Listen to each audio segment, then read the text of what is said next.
球体関節人形と聞くと、あなたは何を思い浮かべますか？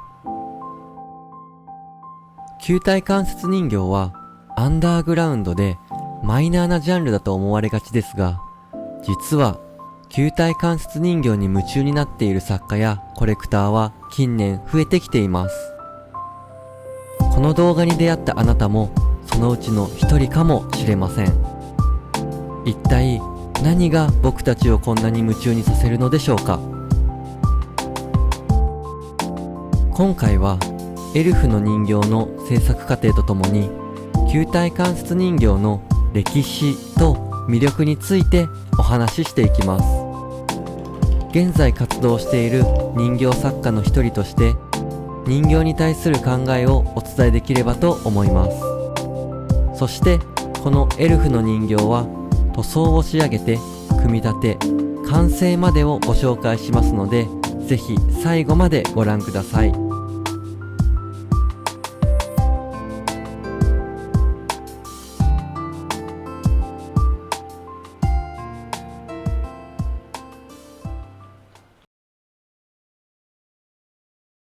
さて、突然ですが、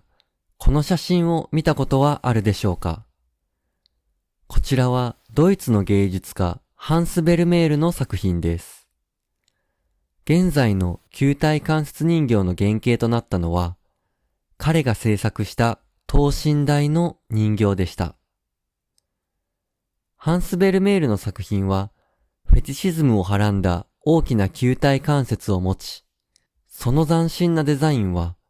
当時のパリのシュールレアリストたちに受け入れられ、高い評価を受けました。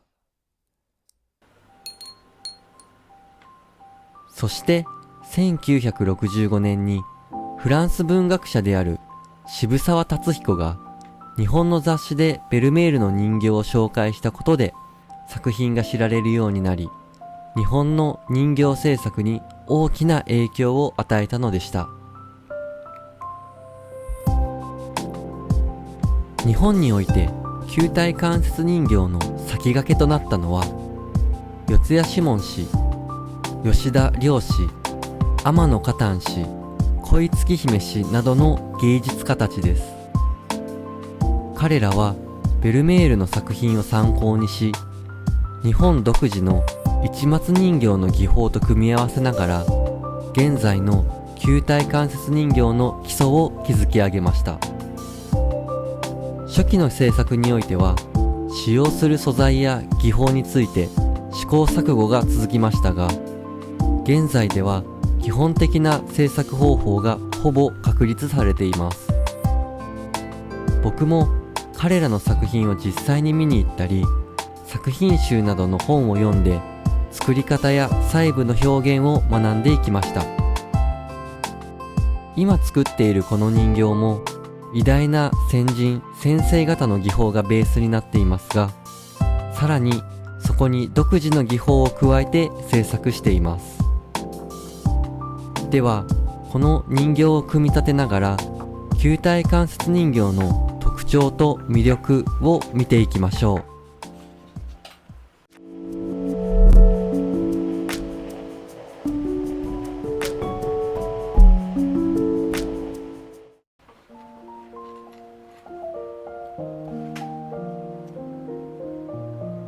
現代の球体関節人形は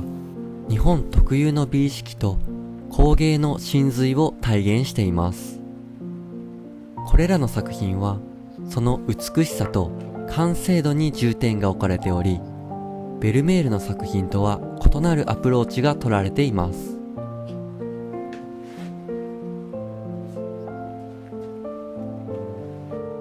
ベルメールの作品は肉体を球体の関節で分節し、詩的な文脈に再構築するための装置として機能していましたが、日本の作家たちはこの詩的再構築よりも人形そのものの美しさに焦点を当てました。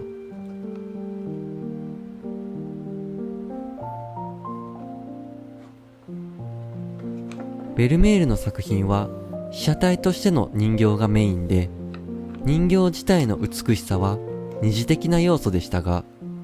これに対し日本の作品はその美しさそのものが重要視されました。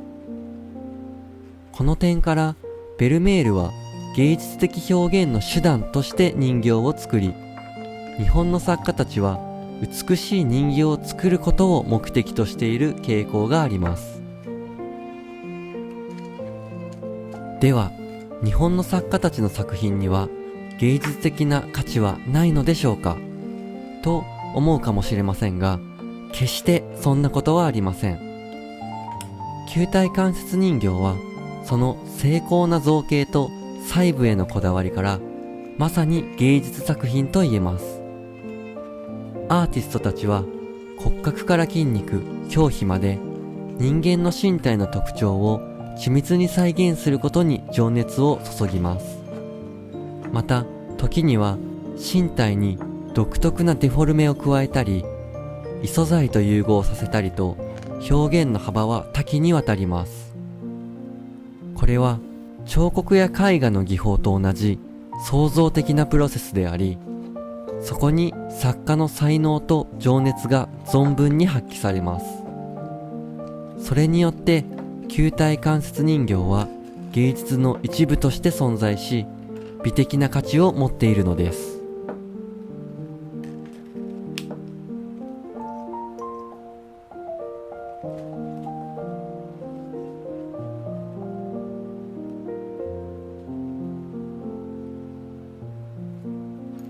また球体関節人形は見る人の心を投影する器とも言えます。これらの人形は動かすことができ、そのポーズや表情を変えることで様々な感情や物語を表現することができます。人形が取るポーズや表情は鑑賞者の想像力や感情に呼応し、それぞれ異なる意味合いを持つことがあります。この点が彫刻作品との一番の違いであり、人形ならではの魅力です。このような対話的な要素によって鑑賞者は人形と共鳴し、その世界へ没入することができます。さらに球体関節人形は人体の理想形とも言えるようなその単美で繊細なデザインによって神秘的な雰囲気をまとっています。これらの人形は美しい衣装や細密に作り込まれた小道具とともに展示され、見る者を魅了します。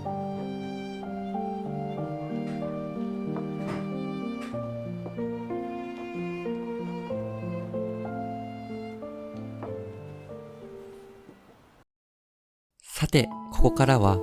人形をディスプレイする台座を制作していきます。様々なポーズを取れる球体関節人形だからこそ、その特性を活かせるように台座にもこだわりたいです。木工旋盤で削り出したベースに木を立てて、その上に座れるような台座を作ります。もしギャラリーや作品展で人形作品を見ることがありましたら、ディスプレイや台座、小道具にも注目してみてください。僕もそうですが、ディスプレイも含めて作品だと考える作家も多いと思います。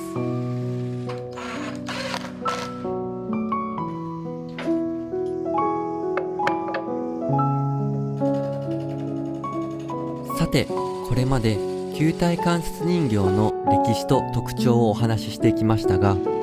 最後にキャストドールについても触れておきます。ハンス・ベルメールを始祖として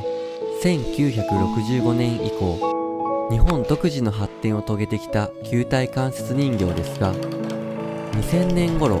ボークス社の球体関節人形キットのスーパードルフィーを筆頭に、大人をターゲットにしたドールブームが起こりました。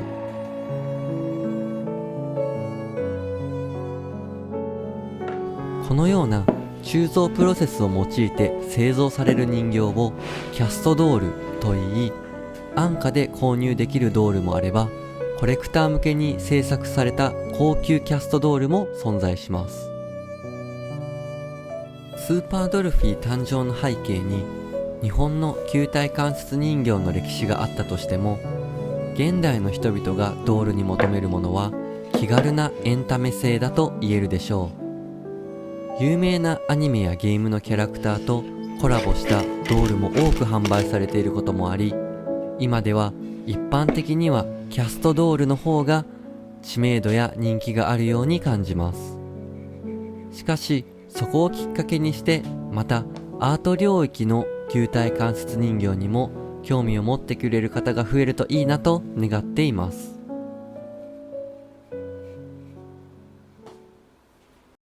さて、こうしてエルフの球体関節人形が完成しました。作品名は永遠の森です。この作品は2022年の8月に開催された幻獣神話展9で初公開し展示しました。古くから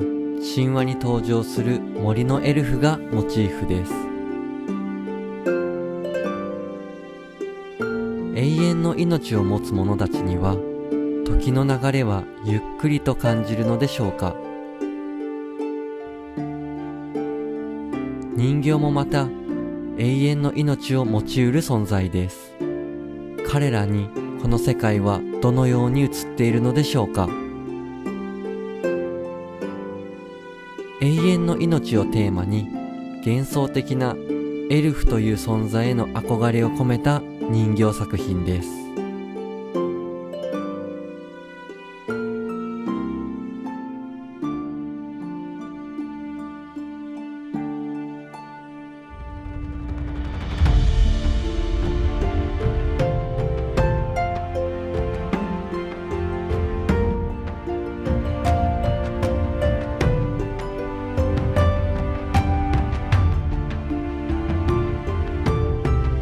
この動画をきっかけに球体関節人形に興味を持ってくださいましたら、ぜひギャラリーや人形店に足を運んで実物の人形たちをご覧ください。今日お話しした人形の歴史や特徴を知っていると、また違った発見があるかもしれません。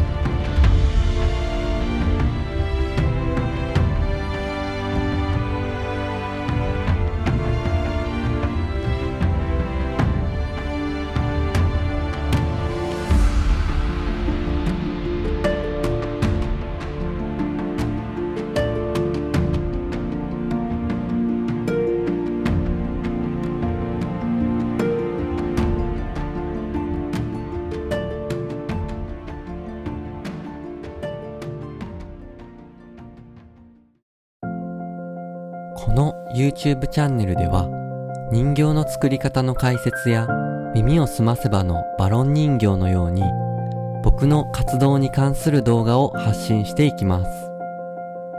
ご興味ありましたらぜひチャンネル登録をお願いします。